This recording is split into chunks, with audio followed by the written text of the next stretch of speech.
After the death of Socrates and the breakup of Greek culture that resulted from the Peloponnesian War, Socratic philosophy went into a decline and fragmented into several pieces. And the fragments of Socratic philosophy make up the body of Hellenistic philosophy. What I mean by Hellenistic philosophy is the subsequent developments of Greek philosophy, which take their cue from the Socratic approach to philosophy. Yet they don't have all the component parts of Socratic philosophy. They usually lack the wit. They almost always lack the poetry. Occasionally they absorb some of the ethical doctrines or epistemological doctrines, but the ones who come after Socrates never really live up to the Socratic ideal. The three main fragments that Socratic philosophy breaks into are called Stoicism, Epicureanism, and skepticism. And these are the most important Hellenistic outgrowths from Socratic philosophy. And since Rome, the Roman Empire in particular, is the political entity which ultimately dominates the Mediterranean basin and absorbs and inherits the tradition of Greek philosophy, most of the Hellenistic branches of philosophy are developed in connection or with reference to either politically or intellectually with Roman culture. And the first of these developments is hedonism or Epicureanism, named after a guy named Epicurus. And what Epicureanism says is that pleasure is the only good, and that the happy man is the one that has a great many pleasures, but no corresponding pains. And there is potentially a way of deriving that from Socratic philosophy.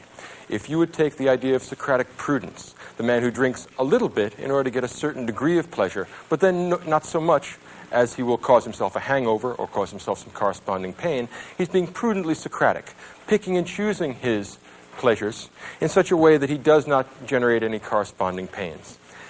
You can see possibly how people who were not entirely developed to who were not entirely committed to the Socratic conception of the soul and of virtue might want to derive that sort of justification for the pursuit of pleasure from the Socratic dialogues. A second alternative, again a minor alternative, fragment of Socratic philosophy is called skepticism. Socrates, throughout most of the dialogues, I would emphasize the word most rather than all, says that he doesn't know anything. Part of the Socratic irony is this posture of acting as if he's really an ignorant man when in fact he is wise, in saying that he knows nothing and thus never trying to teach people by directly making declarative sentences. For the most part, Socrates teaches by question and answer. Socrates helps people to articulate and to realize what's already buried within their soul. When Socrates does that, when he's in that skeptical mode, he says, I myself know nothing, all I do is inquire into things. I'm the eternal inquirer. I'm the patron saint of rational inquiry. And it's possible to see, particularly within the context of the Roman Empire, how skepticism might develop from that Socratic stance of knowing nothing. Remember that the Roman Empire is a heterogeneous mix of peoples and cultures and religions and philosophical positions. And after being forced to encounter one cosmogonic myth after another, one theory of religion after another, one theory of morals after another, sophisticated Romans, sophisticated Hellenistic thinkers might well come to the conclusion that Lucian the skeptic did, which is that no one really knows the right path, no one even knows if there is a right path. The best we can do is say that the pretensions made by the various schools of philosophy are just that, pretensions. Skepticism, while it may be rather negative, is at least right. We can be certain about what we do not know. All right? And it's possible to see how someone, especially someone that was terribly frustrated with the attempt to obtain final, absolute knowledge, might resort to skepticism as a kind of easy way out, a way of avoiding the burden of Socratic inquiry. The third and most important development in Hellenistic philosophy is called Stoicism. And Stoicism is probably the greatest and most interesting achievement of the Hellenistic philosophers. And while it never achieves the poetic and intellectual grandeur of the Socratic synthesis, of the Platonic overarching system which makes statements about the entire human condition, Stoicism is, in fact, a noble philosophy, an excellent philosophy for silver men, for those spirited men in the Republic who are going to be our guardians. It's an excellent philosophy for military men. It's an excellent philosophy for people that are going to be practical politicians if they intend to be virtuous, if they intend to pursue the public good. And Stoicism is characterized By a rejection of pleasure as the standard of human happiness and human felicity, Stoicism takes the position that the wise man, the good man, the philosopher, is a man who lives in accordance with nature. He fears only abdicating his moral responsibility. He is not afraid of pain. He is not afraid of death. He is not afraid of poverty. He is not afraid of any of the vicissitudes of the human condition. He fears only that he should let himself down and that he should be less than a complete human being. According to the Stoics, and there are a number of Stoics, 2 or 3 or 4 or 5, that actually develop the doctrine, but all the doctrines are quite similar. The only matter of concern to a wise and philosophic individual is the things completely under your control. You can't control the movements of the sun and the planets. You can't control whether a leaky ship sinks or makes it to port. You can't control the weather. You can't control other people. You can't control the society around you. There's only one thing, and one thing only, that you are in control of, and that is you. Your will, your intentions, yourself. In other words, the wise man, the truly philosophical man, is the man who is entirely in control of his own soul, who takes utter and complete moral responsibility for his actions, and is indifferent to everything else, not because he doesn't care about other people, not because he doesn't care about the felicity of the entire human species, but because it's not under his control. There's no use wondering or worrying about what tomorrow will bring, since tomorrow isn't under your control. Do what's right today, and let tomorrow take care of itself. The Stoic philosopher is the man who has liberated himself from fear.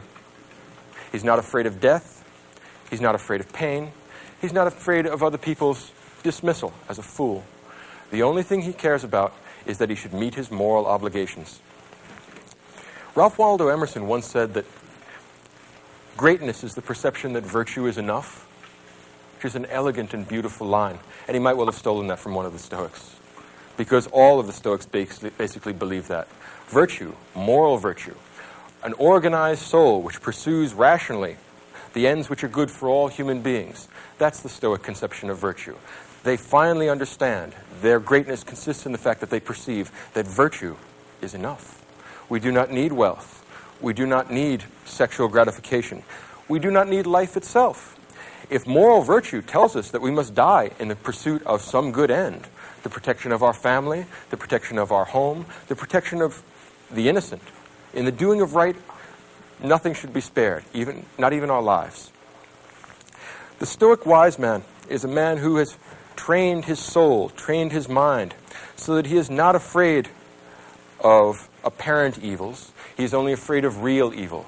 He is afraid of losing control of his soul. He is afraid of being a slave to lust, to desire, to emotion. The Stoic man is the honorable philosopher, the man who stands at his duty and is steadfast and serious-minded. In living according to nature, what the Stoic philosopher does is examine the nature of the human condition and the nature of the world around us. He discerns his position in nature. He discerns the kind of creature that he is. And he lives in such a way as not to disgrace himself, as not to be less than what he truly could be. He won't live the swinish life that we found with Aristophanes. He wants to be, if not a god, certainly not less than human. He won't be an animal either. He will live up to the fullest potentials that human being has to offer. Now, among the Roman Stoics, two are especially noteworthy. One is Epictetus, and one is Marcus Aurelius. And one of the wonderful ironies about the history of philosophy is that Epictetus was a slave and Marcus Aurelius was an emperor.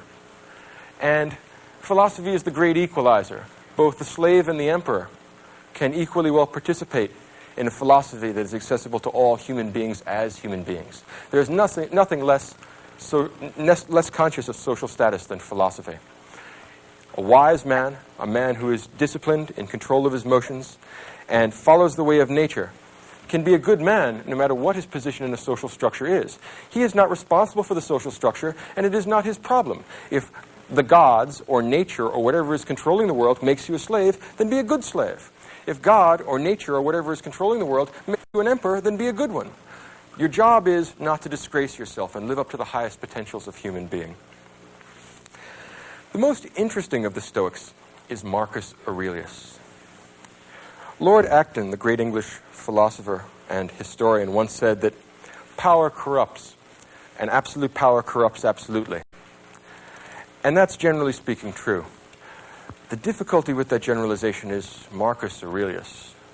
Marcus Aurelius was an absolute ruler. He was a ruler of the Roman Empire. He was an emperor. He had absolute power of life and death over everyone in the known world. I don't mean everyone in the world as we know it today, but everyone in the world as the Romans would have known it. They don't know about China or have a very attenuated conception of the Eskimos. For them, the world is the Mediterranean basin, and Rome owns it. And Marcus Aurelius owns Rome, essentially. His word is law. Now, for almost all the Roman emperors, they lived scandalous lives, and they disgraced themselves. They were much more concerned with indulging their sensual appetites, satisfying their passions, flying into rages. Marcus Aurelius is the standing exception to that, and the exception to Lord Acton's generalization. In his case, power didn't corrupt. Absolute power did not corrupt absolutely. Instead, absolute power allowed us to see what the man underneath the body is really like. It allowed us to find out what Marcus Aurelius' soul is like. Imagine a man for whom all the restraints of law and custom and political order are taken away. He can have whatever he wants. If a man under those circumstances behaves well, you know something about the soul underneath, because no external constraint is making him do what he is doing. And Marcus Aurelius is the one example of an absolute ruler who behaves himself in such a way as not to disgrace himself. It's an amazing temptation. Imagine what it's like. Stop and put yourself in that place for a second. Marcus Aurelius takes the throne in 161 AD and he dies in 180 AD. 19 years controlling the entire world. He can have all the money in the world.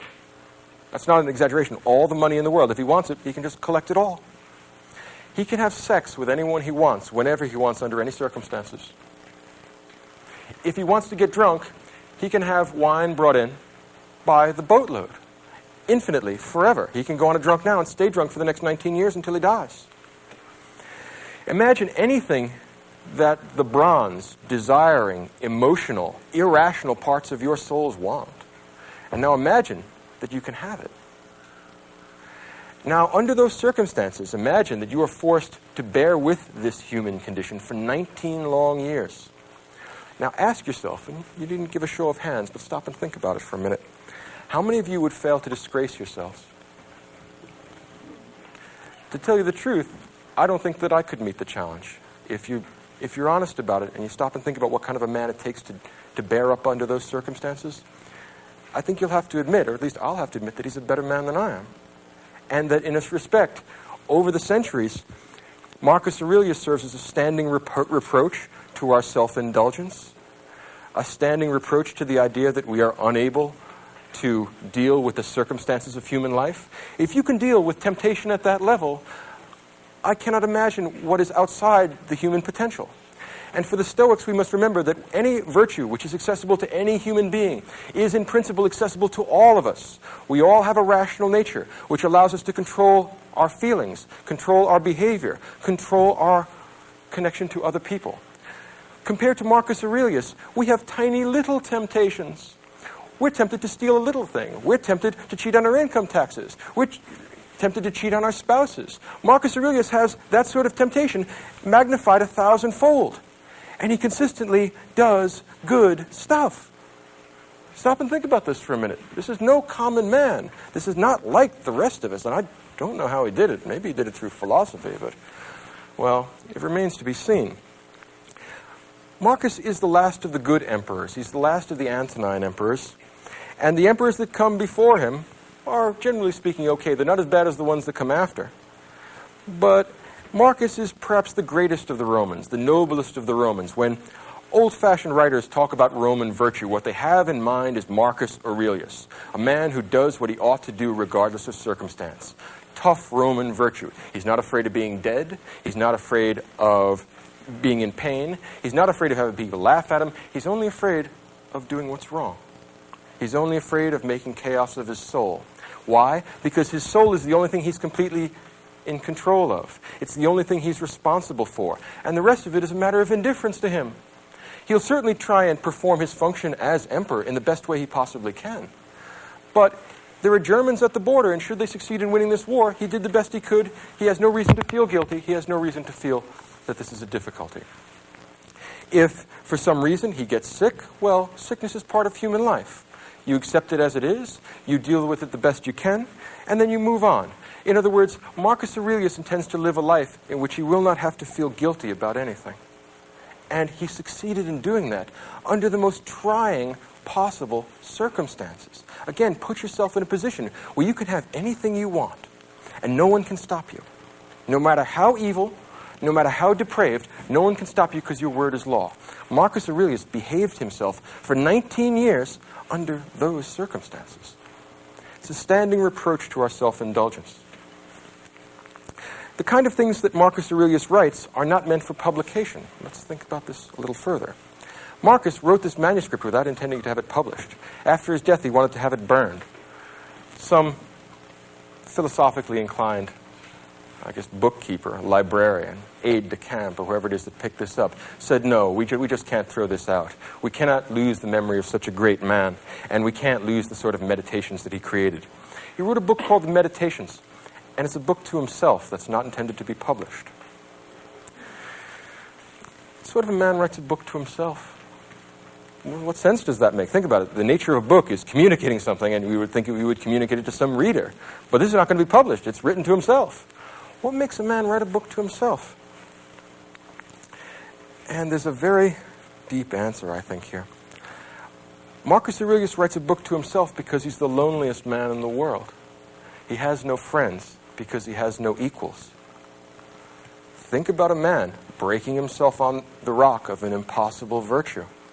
He has no equals. Everyone he talks to wants something from him. He is the emperor of everything in the world. He owns it all. Everything he says immediately gets done. He has absolute life and death power over everyone.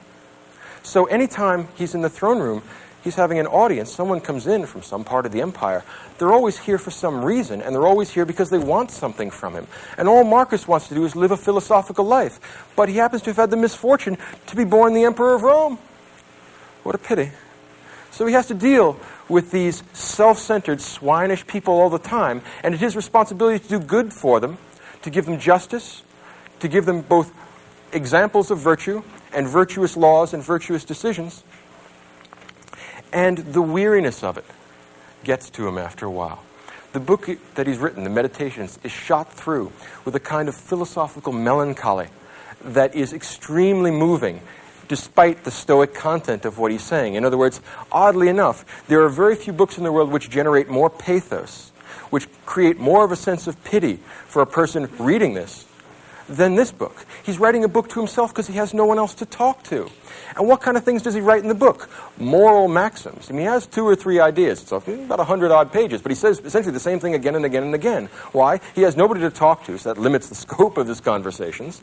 And he's constantly trying to remind himself that, look, although the people you're dealing with are corrupt, evil, and depraved, it's your job not to get angry with them, but to try and teach them and morally improve them. If you can't morally improve them, at least put up with them, because the gods have created us social animals, and it is part of the mark, or it is the mark of a philosophical man, that he should return benefits for harm, because those that would harm other people do not live the philosophical life. Those that don't want the ultimate good for themselves and for society do so because they don't know any better. Marcus has not only political power, but wisdom, and in that respect, he's the only example in the Western tradition of any ruler who even remotely approximates Plato's Philosopher King. And he has some of the qualities that Plato thought the Philosopher King would have. He is totally disdainful of wealth. Why? He owns everything. What would it be like to own everything from England to Egypt? Well, the idea of accumulating more stuff becomes less and less interesting if you stop and think about it. And if you can have sex with, say, 1 million people, the million at first has very limited attraction. And at that point, he stops to think, and he says, I will do my best to constantly do what I ought to do. And there is a sort of whistling in the graveyard tone to this book. He is, in some respects, an enormously lonely man, and in some respects, an enormously sad man. There's a melancholy in this that's terrifically moving. And yet, we ought not to pity Marcus Aurelius, because if he looked at our lives, he would pity us. Pathetic creatures that we are, we don't even meet his standard of virtue, and we're pitying him. Think about the irony of that. He said, well, I'd pity you back if I didn't think that was disrespectful. Think about what it takes to be something like Marcus Aurelius. We shall not see his like again.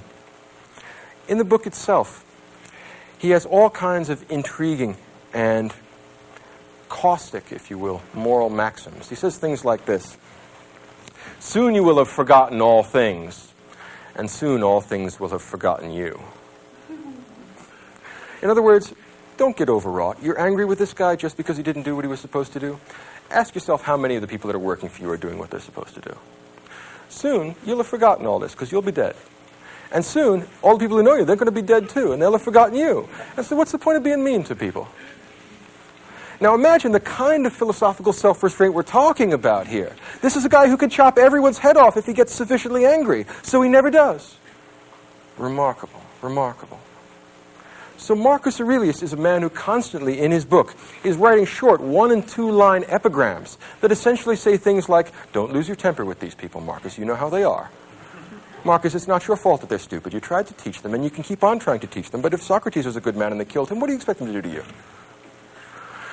On the other hand, Marcus Aurelius is willing to rule the Roman Empire for the same reason that the Platonic philosopher King is. If he gives up, somebody worse is going to take the job, and you know what happens then, right? He'd much rather just go home and read his books. He doesn't want to listen to this stuff. But he says, well, the gods put me here. I didn't ask for this job, but I can't very well give it up. I'd be abdicating my responsibility to other people. Imagine the bad laws and bad emperors were going to get after me. Well, should I give the job up now or stand here until the gods are good enough to relieve me of my post? In fact, that's the metaphor he uses all the time. The gods have put you on guard over the Roman Empire. Everyone else is sleeping. Stay where you are and stay awake, elsewise God knows what's going to happen. Marcus Aurelius is constantly whistling his way through the graveyard, trying to tell him that this is a very happy life, that he loves being a philosopher, and he particularly loves the particular portion of reality the gods have assigned to him. Now, I think that everyone believes this except the people that read this book, which perhaps is why it wasn't supposed to be published, because when you look at this, you see a terrifically lonely man, a man of immense moral heroism, who has no shoulder to cry on, who disdains crying because what's the point of crying? We must live in accordance with nature. Now here's the natural condition of human beings. They get born, all kinds of stuff happens to them, and they die. Marcus's maxims with reference to that are A, stop complaining. There's nothing to complain about because there's only two kinds of things. There are the kinds of things you can control, and there are the kinds of things you can't. If you can't control it, complaining about it is stupid and a waste of time, and I don't want to hear any more about it because you can't control it, so what's the point of talking about this? Or you have the other kind of thing, the kind of thing you can control, like your intentions, like your behavior, like your actions. And since you can control them, who do you expect to help you out except yourself? Stop complaining about that too. So whether it's the kind of thing you can control, or it's the kind of thing you can control, Marcus Aurelius does not want to hear any complaints, and he does not want to hear any excuses, because there are no excuses to give. Whew. Now, that's easy enough to say, and a lot of people think that other people should be this way. Right? Have you noticed it? Like, you can't help but admire this guy. Like, every one of us, I bet, in this audience said, wow, what a great guy. I wish I knew him personally. No, you don't. Think of what he'd think of you. You really don't want to know this guy. Imagine working for him. Oh, please. No, this guy is never going to be satisfied. And if he is satisfied, he's not like he's going to give you applause. He's going to say, well, you're doing what you ought to do. No compliments for you. You're doing what you ought to do. You don't need any reward beyond that. You're living like a philosophical man, which is a reward in itself. Virtue is its own reward. You're virtuous. What do you want from me? Back to work. And, of course, if you're not virtuous, you are pretty much what he expects human beings to be, you swine. And what's unnerving about this is that there's not the slightest taint of hypocrisy in it. He not only says this stuff, he acts this stuff. He not only talks the talk, he walks the walk. He does it. And he does it under worse, more difficult circumstances than you fail to do it. And yet he still likes us. In other words, he still go out of his way to help us out. If he were the judge in a court of law, he would still give us justice, even though we have done nothing to deserve it. As a matter of fact, what's the line from Hamlet? If we gave every man his deserts, who would escape a whipping? Marcus Aurelius would. That's part of the problem with Marcus Aurelius. There's nothing quite like this guy in the whole history of the world. Marcus Aurelius says things in his book like, human beings are social animals. Either teach them or put up with them. The kind of thing that a man has to remind himself of, I imagine. Or Marcus says in another passage, are you weary of enduring the bad men of the world? The gods aren't, and they made them. Are you really weary of enduring the bad men of the world, especially given that you're one of them? Dreadful, powerful, caustic, ruthless analysis of himself and others.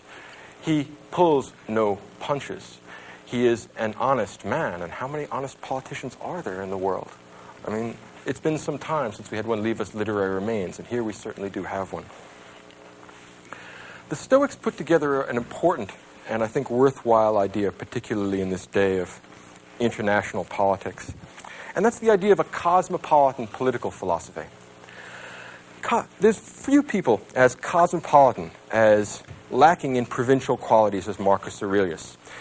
The Stoic wise man has made his life consistent with nature, and nature is universal and everywhere. It exists in every place, in every time. So the Stoic man is never any place but home. His polis is the cosmos. That is what makes him cosmopolitan. In ancient Greek political theory, you were a citizen of one political polis, of one particular polis, one particular city-state. You were an Athenian or you were a Spartan. The Stoic wise man is cosmopolitan. Wherever he is, he lives in accordance with nature. Whatever he does what he knows to be right. What difference does it make whether he's in a jail cell or in a palace? As Marcus Aurelius put it in a beautiful epigram in the book, even in a palace it is possible to live well. No excuses. Don't tell me that it's because of temptation. That won't go over. No excuses go with Marcus. The idea of a cosmopolitan political philosophy is one of the great achievements of Roman Stoicism. And if you stop and think about it, it's an excellent and a necessary idea when you're running something as big and heterogeneous as the Roman Empire. This tremendously complicated mix of religions and cultures and peoples and all kinds of heterogeneous ideas means that this is going to be a big patchwork, a big quilt. It's not going to be one culturally unified area. But Marcus would be just as happy being a slave as he is being an emperor. He would just as be happy being a Gaul or an Egyptian as a Roman. As long as there is a nature there, and there is a human spirit which can be made in accordance with nature, any of the external facts of life don't matter. And now for the first time we can perhaps see why the Roman Stoics have a reputation, to some extent deserved, of being kind of harsh, cold, unfeeling men. Because there's nothing to worry about. And it's hard for them to sympathize with the fact that other people are worried about things that they regard as trivial or not worth worrying about at all. Many of us worry about sickness. Well, Marcus Aurelius will point out that all people get sick. And once you get sick, since you're a rational human being, you want to go to the doctor, do what he prescribes, and fix your body. There's no point in complaining any place along the line because you know what you're supposed to do. Go do it. Stop asking for somebody else to help you. If you don't help yourself, how can you expect anybody else to help you? Which is a fair criticism. It would be much less persuasive and much less impressive if this were a sort of hypocritical philosophy where Marcus Aurelius indulged himself and told everyone else to be stoical. What really makes this spring to life, what makes this persuasive and moving and important, is that he lives the life. So he doesn't complain when he gets sick. He doesn't complain when he meets military reverses. He doesn't complain about anything. Who would we complain to? The buck does stop with Marcus Aurelius. If you think of the chain of command in the Roman Empire, he doesn't get to complain to anyone else. Everyone complains to him, and he's constantly listening to complaints and difficulties and problems. And he's watching people become unglued, and they're watching them get all upset, and watching them be greedy and avaricious and swinish and lustful and all the things he's not. So he is rather harsh in his criticism, and I think that that's a fair observation about him. But he's not hypocritical, and he's not unfair. And that's one of the cosmopolitan, universal elements in this political philosophy and in this moral philosophy. Because the moral and political philosophy from Aurelius are going to be connected. In the same way that in Plato's Republic, politics was ethics writ large, and what was good for the individual soul, the gold, silver, and bronze, that ordering of the soul between reason, spirit, and desire. What's good for the soul is the same thing that's good for the city. To have rational people running the government, like Marcus Aurelius, doing their best to follow the philosophical life. You'll want bravery and fortitude and courage among your soldiers, the silver virtues. And among the rest of the people, you expect the bronze virtues. They want to eat and drink and make merry. It would be nice if we could make philosophers of all of them, but if we can't, well, the best thing we can do is to take care of them and prevent misfortunes from befalling them. In some respects, to try and save them from themselves. Now, Marcus Aurelius is the only example of this in Roman culture. There's not a great deal of things that we can compare him to. If we had to say that there was someone to compare him to, it would be Epictetus, the slave.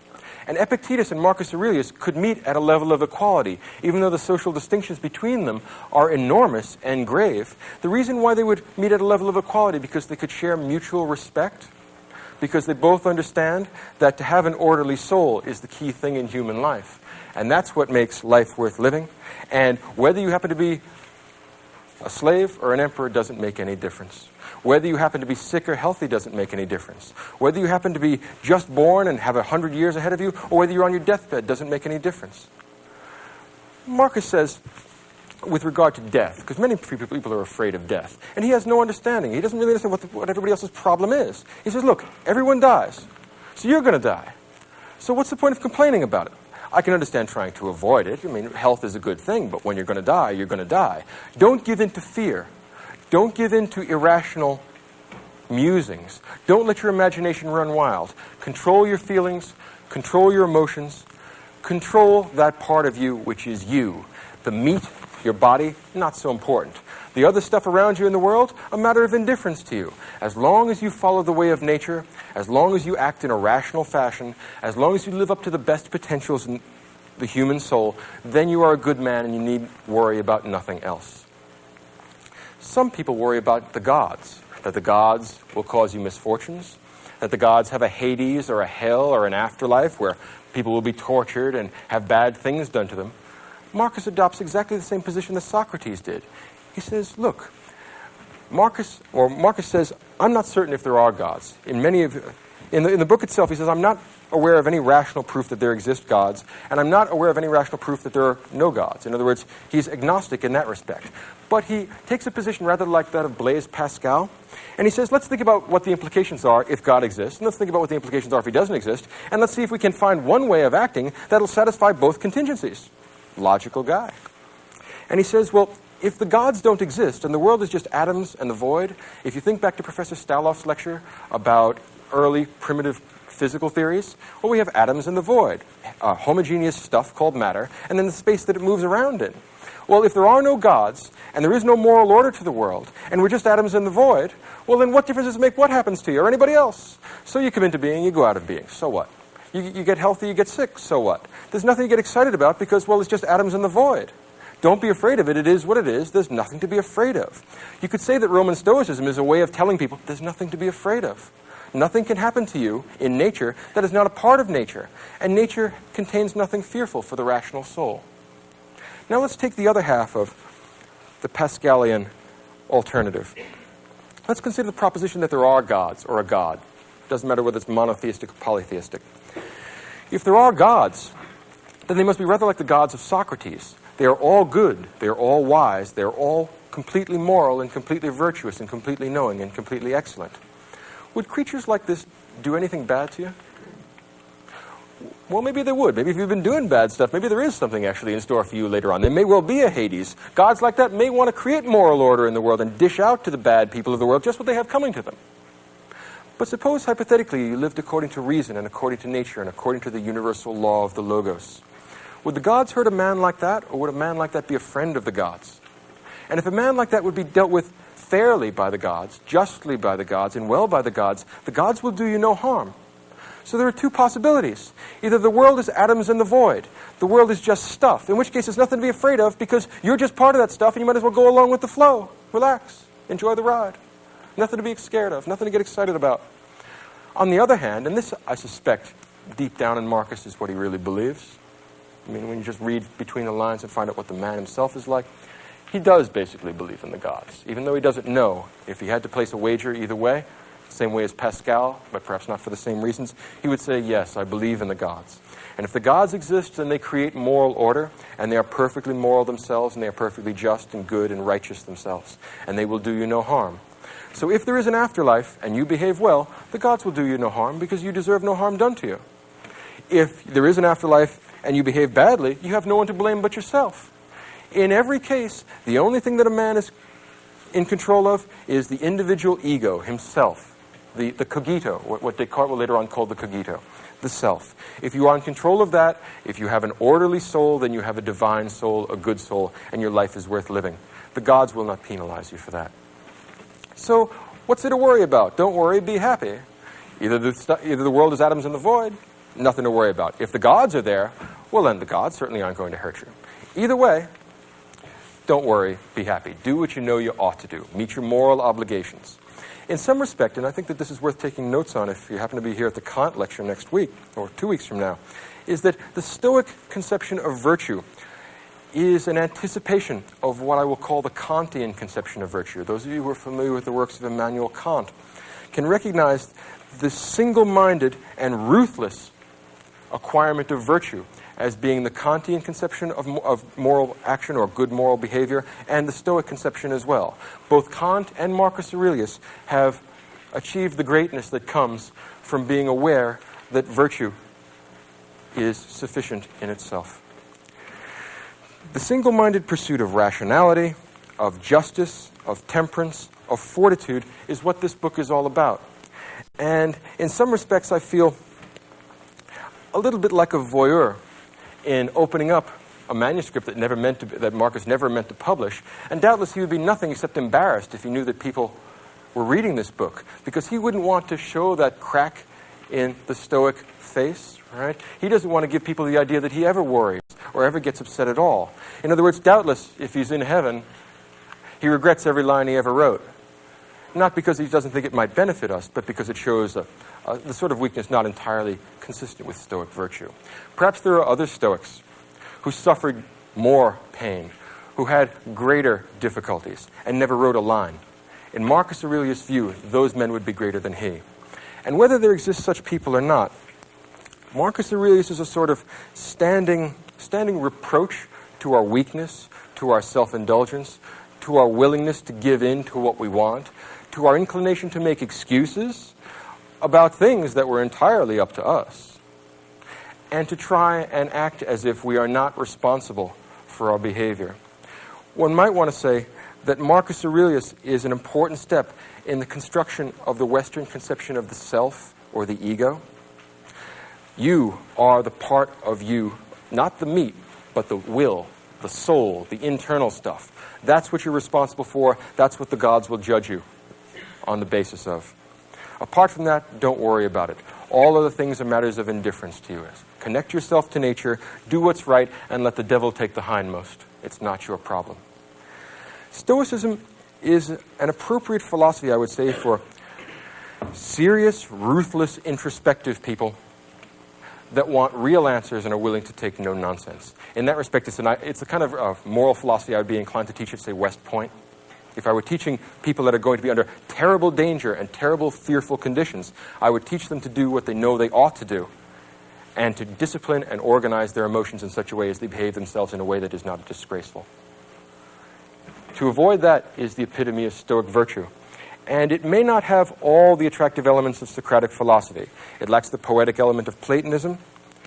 It lacks the comprehensive intellectual drive of Socrates.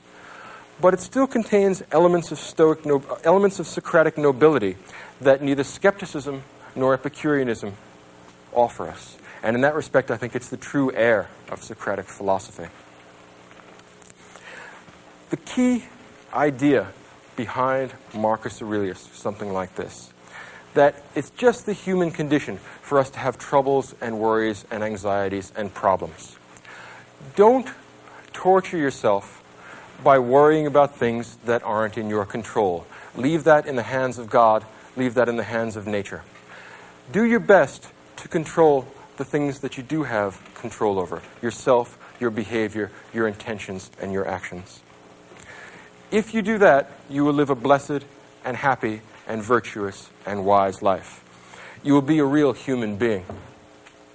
If you fail to do that, gradually the inclination towards debauchery, evil, vice, sin, to put it in theological terms, will become greater and greater, and unless you arrest this slide towards self-indulgence, you will harm yourself and you will harm the people around you. No rational being wishes to harm themselves. No rational being wishes to harm the people around them. Because of that, if we were to be rational, it is the same thing as making us good, and that is the same thing as making us free.